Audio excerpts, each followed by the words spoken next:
منا. پێغەمبەری خوا صلی الله عليه وسلم دەیفەرموو ومتعنا بأسماعنا وأبصارنا وقوتنا ما أحييتنا واجعله الوارث منا. ئەم دوعایە زۆر گرنگە. خوایەگیان گوێیەکانمان، چاوەکانمان، قووەت و هێز و توانامان بۆ بهێڵە سەلامەتی کە، خوایەگیان گوێمان سەلامەت کە، چاومان سەلامەت کە، هێز و قووەتی دەست و قاچ و پێیەکان و لاشەمان بەهێز کە و زیاتر بەردەوامی کە.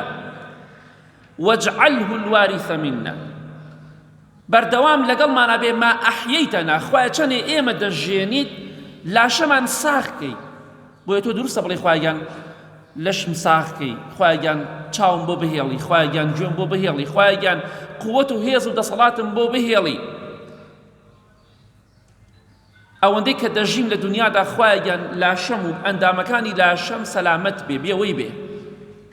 دروستە دوعایە بکەی. پێغەمبەری خوا وای دەفەرموو صلی الله عليه وسلم چونکە بە چاوەکانم قورئان دەخوێنم، بە چاوەکانم خێر و چاکە دەکەم، بە گوێیەکانم قورئان دەبیستم، خێر و چاکە دەبیستم، بە دەست و پێیەکانم بە قووەت و بەهێزم خێر و چاکە ئەنجام دەدەم.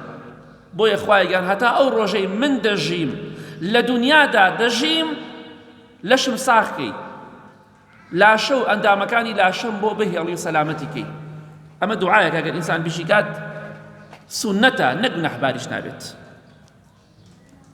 بەردەوام بڵێ خوایەگیان لەشم ساغکەی. ئەوە زۆر گرنگە. گوێیەکانت ساغ بێ، لەشت ساغ بێ. براکەم کاتێکیش کە خوای گەورە ناز و نیعمەتی بەسەر تۆ ڕەژاندووە وا نەزانی ئازایەتی خۆتە. بەخوا خەڵکەیە ناتوانێت دەستی بەری بۆ دەمی، خەڵکەیە پێیەکی نییە هەنگاوی پێ بنێت، خەڵکەیە چاوێکی نییە دنیای پێ ببینێت، زمانێکی نییە قسەی پێ بکات، خەڵک هەیە گوێیەکی نییە قسەی پێ ببیستێ. کەواتە بەردەوام بڵێ خوایەگیان ئەو ئەندامان کە بە منت بەخشیوە لەش ساغم کە و بۆمە بهێڵە هەتا ئەو ڕۆژەی لەم دنیای دەرەچ. ئەو نیعمەتی خوایە بەسەرمانەوە.